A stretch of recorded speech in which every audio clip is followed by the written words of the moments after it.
இந்த உலகத்துல உள்ள கோடிக்கணக்கான மக்களுடைய வாழ்க்கையே மாற்றிய புத்தகம்னா அது த சீக்ரெட், ரகசியம் அப்படின்ற இந்த புத்தகம் தான்.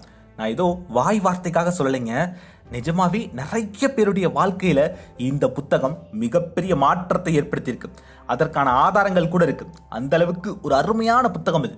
இந்த புத்தகத்தை படிச்சு தன்னுடைய வாழ்க்கையில மிகப்பெரிய வெற்றி அடைந்த ஒருத்தர் ஒன்று சொன்னாருங்க, நீங்க இந்த புத்தகத்தை முழுசா கூட படிக்க வேணாம், இந்த புத்தகத்துல உள்ள ஏதோ ஒரு வரி, ஏதோ ஒரு வாக்கியம் கூட உங்களுடைய வாழ்க்கையே மாற்றும், அந்த அளவுக்கு அதிசயங்களை ஏற்படுத்தி தரக்கூடிய புத்தகம் இது அப்படின்னு சொன்னாருங்க. அதனால இந்த புத்தகத்தை நான் படிக்கும்போது எனக்கு முக்கியமான வரிகள் அப்படின்னு தோணுன சில வரிகளை நான் இங்கே தொகுத்திருக்கேன். கண்டிப்பா இந்த வீடியோவை முழுசா பாருங்க, அந்த வரிகள் உங்களுக்குள்ளேயும் மிகப்பெரிய தாக்கத்தை ஏற்படுத்தும்.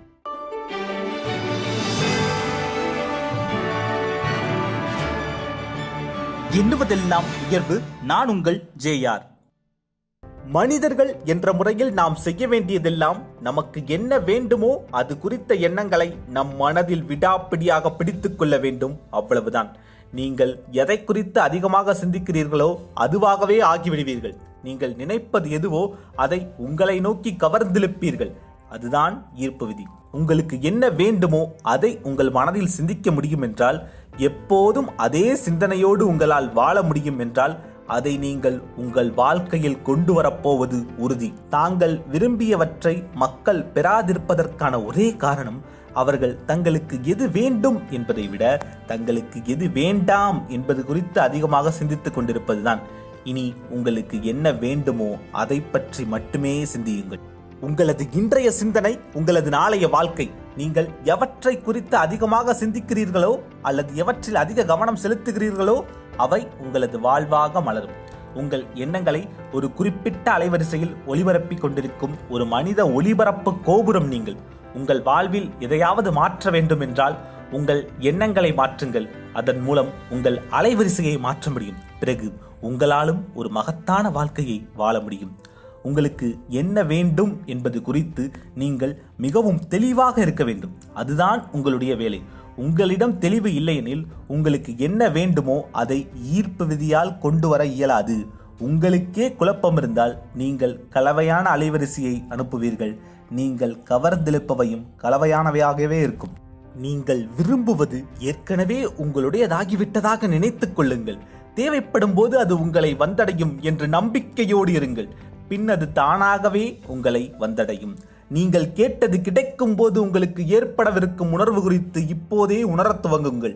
அது வந்து சேரும் போது எப்படி உணர்வீர்களோ அதே உணர்வை இப்போதே ஏற்படுத்திக் கொள்ளுங்கள். அதை இக்கணத்தில் உணருங்கள். இந்த உலகம் உணர்வு பூர்வமான பிரபஞ்சம். அதனால் உணர்வு பூர்வமான அடித்தளம் இல்லாமல் நீங்கள் வெறும் அறிவு பூர்வமாக ஒன்றை நம்பினால் அதை கவர்ந்திழுக்க போதுமான சக்தி உங்களிடம் இருக்காது.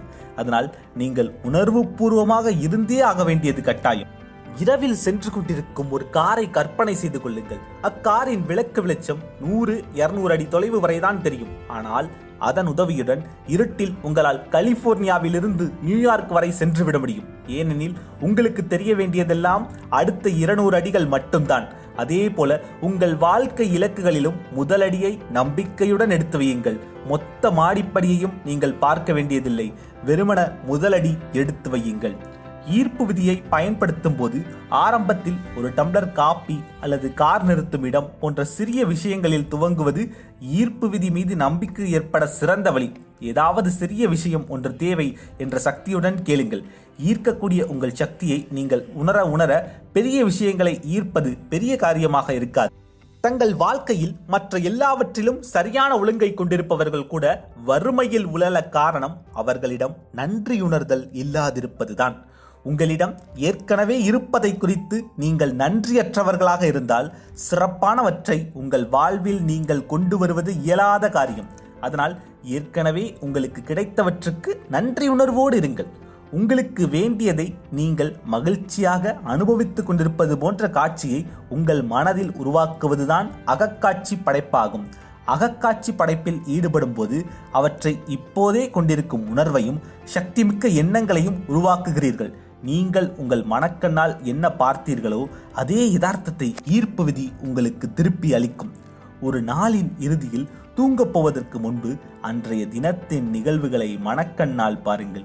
ஏதாவது ஒரு நிகழ்வோ அல்லது தருணமோ நீங்கள் விரும்பியபடி அமையவில்லை என்றால் அதை அழித்துவிட்டு நீங்கள் எப்படி நிகழ வேண்டும் என்று விரும்பி இருந்தீர்களோ அப்படி நடைபெற்றது போல உங்கள் மனதில் மாற்றி ஓடவிட்டு பாருங்கள்.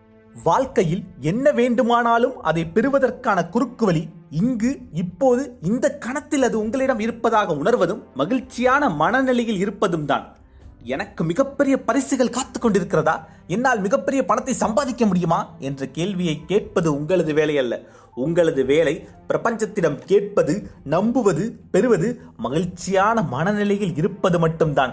அவை எவ்வாறு நிகழப்போகின்றன என்ற விவரங்களை பிரபஞ்சத்திடம் விட்டுவிடுங்கள். கடனில் இருந்து விடுபடுவதை பலர் இலக்காக வைத்துள்ளனர். ஆனால் அது உங்களை என்றென்றும் கடனிலேயே அமிழ்த்தி வைத்திருக்கும். ஏனெனில் தொடர்ந்து கடன் பற்றியே உங்களது சிந்தனையெல்லாம் இருப்பதால் கடனைத்தான் இருப்பீர்கள். அதனால் கடனை திருப்பி அளிக்க ஒரு தானியங்கி செயற்திட்டத்தை உருவாக்கிக் கொள்ளுங்கள். பின் கடனை மறந்துவிட்டு செல்வ செழிப்பு குறித்து உங்கள் கவனத்தை செலுத்துங்கள். நீங்கள் பிரபஞ்சத்திடம் என்ன கேட்டிருந்தீர்கள் என்பதை நினைவு கூறுங்கள். உங்களது தற்போதைய நடவடிக்கைகள் நீங்கள் எதிர்பார்ப்பதை பிரதிபலிப்பதாக இருக்கின்றனவா என்பதை உறுதி செய்து கொள்ளுங்கள். எக்காரணம் கொண்டும் நீங்கள் கேட்டவைக்கும் உங்களுடைய செயல்களுக்கும் முரண்பாடு இருக்கக்கூடாது. மற்றவர்கள் உங்களை எப்படி நடத்த வேண்டும் என்று எதிர்பார்க்கிறீர்களோ அப்படித்தான் நீங்கள் உங்களை நடத்தி கொண்டிருக்கிறீர்களா என யோசியுங்கள். அப்படி நீங்களே உங்களை தன்னம்பிக்கையோடு நடத்தி கொள்ளாவிட்டால் உங்களால் எதையுமே மாற்ற முடியாது. உங்களுடைய சந்தோஷத்தை கட்டுப்படுத்த உங்களுடைய வாழ்க்கை துணைவரால், உங்கள் குழந்தைகளால், உங்கள் பெற்றோரால் கூட முடியாது. உங்களது சந்தோஷத்தை பங்கு போட்டுக் கொள்ள அவர்களுக்கு ஒரு வாய்ப்பு அளிக்கப்பட்டுள்ளது, அவ்வளவுதான். உங்களுடைய மகிழ்ச்சி உங்களுக்குள் தான் உறைந்துள்ளது. உங்களுடைய மகிழ்ச்சியையும் உங்களுடைய பேரானந்தத்தையும் கட்டுப்படுத்த உங்களால் மட்டும்தான் முடியும். உண்மையில் நமது உடலின் பகுதிகள் ஒவ்வொன்றும் தினமும் புதுப்பிக்கப்பட்டு வருகின்றன. அறிவியல் நிரூபித்துள்ளபடி ஒரு சில வருடங்களுக்குள் நமது மொத்த உடல் முற்றிலும் மாற்றி அமைக்கப்படுகிறது என்றால் சீர்கெடும் வியாதிகள் மட்டும் எப்படி தொடர்ந்து வருடக்கணக்காக நம் உடலில் வாசம் புரிய முடியும்?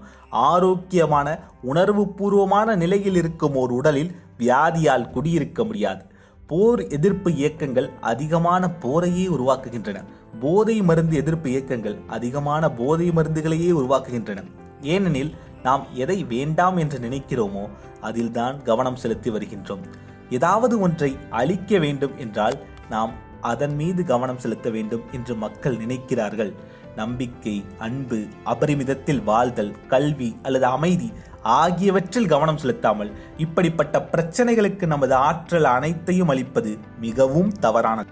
நான் ரகசியத்தை கண்டுபிடித்தவுடன் இனி தொலைக்காட்சி செய்திகளை பார்ப்பதில்லை என்றும் செய்தி பத்திரிகைகளை வாசிப்பதில்லை என்றும் முடிவு செய்தேன். ஆனால் எனக்கு நாட்டு நடப்புகள் தெரிந்திருக்க வேண்டுமே என்று நினைக்கிறீர்களா? அது உண்மைதான். ஆனால் நீங்கள் தகவல் வெள்ளத்தால் மூழ்கடிக்கப்பட வேண்டிய அவசியமில்லையே. நீங்கள் செய்திகள் பார்க்காவிட்டாலும் உங்களுக்கு தெரிய வேண்டிய முக்கியமான செய்திகள் மட்டும் தானாக தெரிய வரும். உலகத்தை மாற்றுவதோ உங்களை சுற்றியுள்ள மக்களை மாற்றுவதோ உங்கள் வேலை அல்ல. பிரபஞ்சத்தின் உள்ளிருக்கும் தங்குதடையற்ற போக்கோடு போவதும் அதனுள் இருக்கும் உலகத்தில் உங்களை கொண்டாடுவதும் தான் உங்களது வேலை. நீங்கள் உங்கள் மனதிலிருந்து போட்டி மனப்பான்மையை எடுத்தெறிந்துவிட்டு படைப்பாற்றல் மிக்க மனமாக அதை மாற்ற வேண்டும். உங்களது கனவுகளிலும் உங்களது முன்னோக்கு பார்வையிலும் மட்டும் கவனம் செலுத்துங்கள். போட்டி மனப்பான்மையை குப்பை தொட்டியில் விட்டெறியுங்கள். உங்களது கடந்த கால கஷ்டங்கள், சமுதாய நம்பிக்கைகள், விதி, ஜோதிடம் போன்ற வார்த்தைகளின் பிடியில் இருந்து மீளுங்கள். உங்களுக்கு தகுதியென்று கருதும் வாழ்க்கையை உருவாக்கிக் கொள்ளும் வல்லமை உங்களுக்குள் உள்ளது. நீங்கள் இப்போது செய்ய வேண்டிய ஒரே காரியம் மகிழ்ச்சியான மனநிலையில் இருப்பது மட்டும்தான். உங்களுக்குள் உறைந்திருக்கும் சக்தியை பயன்படுத்த மேலும் அதிகமான சக்தியை இந்த பிரபஞ்சத்தில் இருந்து கவர்ந்து இழுப்பீர்கள். நீங்கள்தான் உங்கள் தலைவிதியை நிர்ணயிக்கப் போகிறவர். உங்கள் கதையின் கதையாசிரியர் நீங்கள்தான். உங்கள் கதையை எழுதப் போவதும் நீங்கள்தான். இனி எழுத்தாணி உங்கள் கையில். நீங்கள் எதை தேர்ந்தெடுக்கிறீர்களோ அதுதான் கதையின் போக்கு, அதுதான் கதையின் முடிவு. Dream big, achieve big. எண்ணுவதெல்லாம் உயர்வு.